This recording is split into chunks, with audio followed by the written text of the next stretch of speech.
What's up everybody, it's Drew Wilkins with Swine Bovine Barbecue, and in today's video I'm going to show you how to make my absolute favorite thing to eat, some spicy boiled crawfish. Let's get going.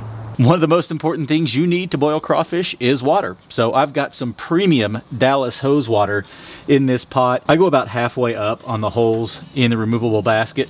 This is a 100-quart pot. I've done the same in an 80-quart pot, and I've done the same in a 60-quart pot. So you just have to adjust the size and the amount of crawfish you put in. We've got our water in. Now we're gonna season it and then bring it up to a boil. So I go in with two different types of seasoning when I boil my crawfish. I use Louisiana Crawfish Company. It's an online crawfish distributor. They ship crawfish throughout the country if your state allows it. Their dry boil seasoning is the best I've found. But if you can't find it, Louisiana Fish Fry makes an awesome crawfish boil as well. So I start out with 4 pounds of this, just dump it straight in the pot here. And then I also use Louisiana Fish Fry's liquid crawfish, shrimp, and crab boil. So I go in with just a couple of healthy glugs like that. Now, let's fire up our water. The one thing I like to do is bring the water up to a boil well before you're gonna need it. That seasoning takes a little bit to dissolve, so I love to dissolve it. I've got it turned way down right now because this thing sounds like it belongs at DFW next to a 737, but still got a boil going. So let this boil for 5 to 10 minutes, shut it off, but in the interim, let's go clean our crawfish. So one of the things you want to make sure you do is wash your crawfish. I don't care if they say they come clean, purged, whatever, they're not going to be clean. I've got this crawfish washer. You hook a hose into it. I'll show you how it works in a second. Water shoots out of here, it swirls them up, overflows through the side and cleans them off real nice. You can also dump them out of the sack in a cooler, fill it up, undo the drain plug and let it go over the side that way. That's a cheaper option where you don't have to buy a dedicated device. But just throwing them down on the ground with a sack and running water over them isn't a very efficient way to get them clean. So either go the cooler approach or get you one of these crawfish washers. Both work well. As you can see now that the water is flowing over the top and it's working as intended, these crawfish were absolutely filthy. Can't even see them at the bottom. This is exactly why you gotta wash them. After about 8 to 10 minutes, our water is much clearer. These crawfish are clean, so we're gonna shut it off. Let's go fire the pot back up. So we're ready to fire our water back up, and one of the things we're gonna do now is add some lemons. So this is 8 lemons, nice and cut up, as well as a whole jar of jalapenos. And my crawfish recipe has not changed much over the years. But one of the things that I have added recently, actually learned it from Stale Cracker. I'm sure a lot of y'all probably see him on TikTok, Instagram, wherever. But he adds jalapenos, and I tried it last year for the first time. And it adds an unbelievable flavor. Not only are the jalapenos good to eat out of the boil, but the jalapeno juice adds an awesome flavor to the crawfish. So if you've never tried this, I highly recommend it. But outside of adding jalapenos, everything you're gonna see me do here today is how I've been doing them since college. Our water is back up to a boil, so I'm gonna go ahead and add our potatoes. And yes, that is a small number of potatoes. It's just me eating this tonight. I'm only boiling 15 pounds, so going light on the fixins. 15 pounds is also a lot of crawfish for one person. Most I've ever taken down is 9 in one sitting, and I don't recommend it. That's why these fixins are gonna look a little light. But I'm gonna put these potatoes in, and I found the sweet spot. I've checked for fork tenderness, but I found the sweet spot is to let these go for 5 minutes, then we'll add the rest of our fixins. Let them go for 5 more minutes, then we'll add the crawfish. But first, we gotta add the potatoes, so we're gonna do that now, bring this back to a boil. Potatoes have been going for 5 minutes. It's time to add the rest of our veggies. Got some fresh corn. I use fresh corn over frozen. I know some people use frozen corn to cool the water down. We've got a different apparatus for that. But fresh corn makes a huge difference for me. It's got the snap that you love of a nice fresh ear of corn, but it also soaks in flavor really well too. So we've got fresh corn, we got mushrooms, we got some garlic cloves. I ran out of my andouille sausage that I made for this. Pretty upset that I did, used it for a different boil. But this is Mia Nana spicy Italian sausage. Actually, if you're in Texas, you can get it at HEB. I really, really like it. So that's what we're gonna use for the rest of our fixins. And there's also some quartered onions in the bottom. I leave the root attached on all pieces, that way it stays in there. So that's our fixins. We're gonna add it in, dial this back up to a boil, let them go for 5 minutes, then we'll add our crawfish. It's time to add the crawfish. Dump them right in.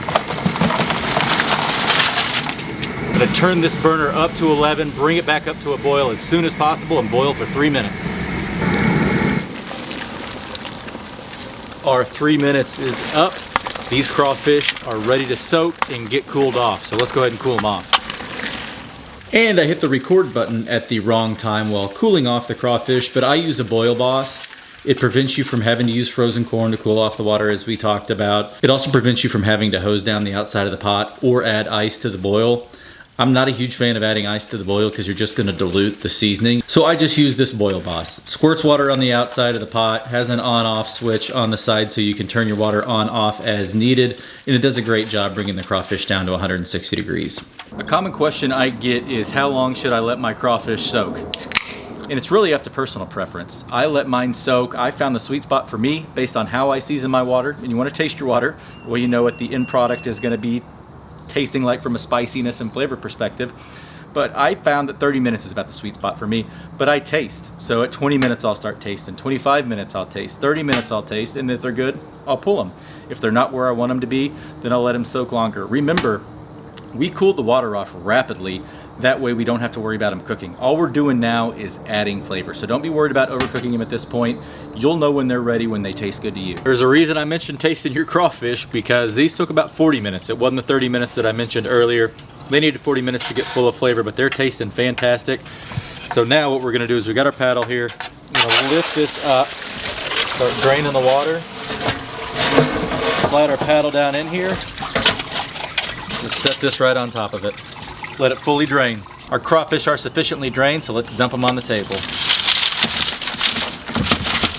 And lose the potato. So how do you peel crawfish? All too common question, right? So how I do it, just take your tail, pull it out like this, grab it, and just twist. Don't press down on it hard. You wanna save this shell for sucking the head. But just twist, it'll come right out, save your head. And then for beginners, if you've never eaten a crawfish before, just hold it tight down here at the bottom of the shell. Peel this top layer off. Just push hard. You're not going to hurt the crawfish, but push your thumb in hard. Peel that top layer off. And if they're cooked properly, you can just pinch on the bottom and it'll pop right out. There you go. That's how you peel a crawfish. The work is done and it's time to eat. So I showed you how to peel crawfish earlier, but this is how I eat them. Take the tail, twist it just like I showed you, suck the head. And don't just suck it, you gotta pinch that sucker, crack the shell. The juices, the flavor, all that time we let it soak rushes into your mouth. Unbelievably good. But the trick how I showed you how to pinch the bottom of the tail, do that. But with your teeth, pull it out. You never have to peel that top shell. It's so good. I know how they taste because I was tasting them to see when to pull them from the actual soak, but still, they're incredible. We can just take, twist, suck, and that's how your head should look when you're done. Nice and busted. Grab with your teeth, pinch the bottom, pull it out, bang. That's how you peel and eat a crawfish like you've done it before. These are, I mean, as I said in the intro, this is my absolute favorite thing to eat. It's the thing that I've actually been cooking outside the longest. Started doing it in college, barbecue came later, but these are my absolute favorite. So I was hyping up the corn. Let's see how it came out. Fresh summer corn, but that's soaked and cooked in crawfish boil and seasoning. It's hard to beat that. Much better than frozen. Give it a shot. The jalapenos, and real good. Clove of garlic.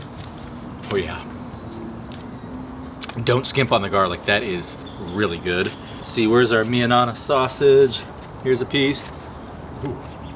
I usually make my own sausage for boils, but that spicy Italian sausage adds a nice little flavor profile to the boil. Let's see, let's pop a mushroom. These are always full of flavor.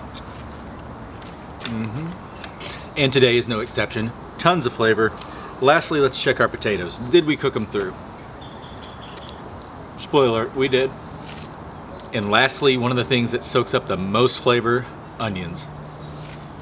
I love onions in general, but an onion from a crawfish boil is fantastic. Let's get in here and eat some more. Again, that's what your shell should look like. That's what it should look like. Crush that sucker. Don't just barely sip on the head. Crush that sucker and get all that juice out. That's where all the flavor is. That's why we're soaking it. And then the tail benefits from the soak too, obviously, but that head takes on a ton of flavor from that soak. And so do the tail. That's really what has to soak up the flavor more so than the head. The heads tasted good at about 20 minutes. Tails didn't really have any flavor. That's why we ended up having to go to 40.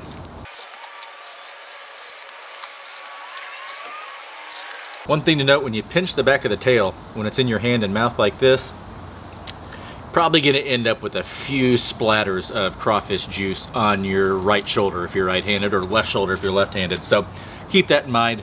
Have some spray and wash ready. You'll be fine. So that's going to do it for this video. This is the way I cook crawfish. I love it. Been cooking them this way with a few additions, mainly the jalapeno peppers, for years and years and years, and I absolutely love it. But cook them the way you like. If you like to add cayenne pepper or butter or do some of the other stuff, feel free to. This is just the way I do it, and I absolutely love it. But thanks for watching. If you like this video, please give it a thumbs up. If you want to see more videos like this, please hit that subscribe button. It helps out a ton. If you've got something you want to see me cook next, leave it in the comments below. And if you cook your crawfish differently than me, let me know how you do it, and I'll try it out next time. But thanks for watching. We'll catch you in the next one.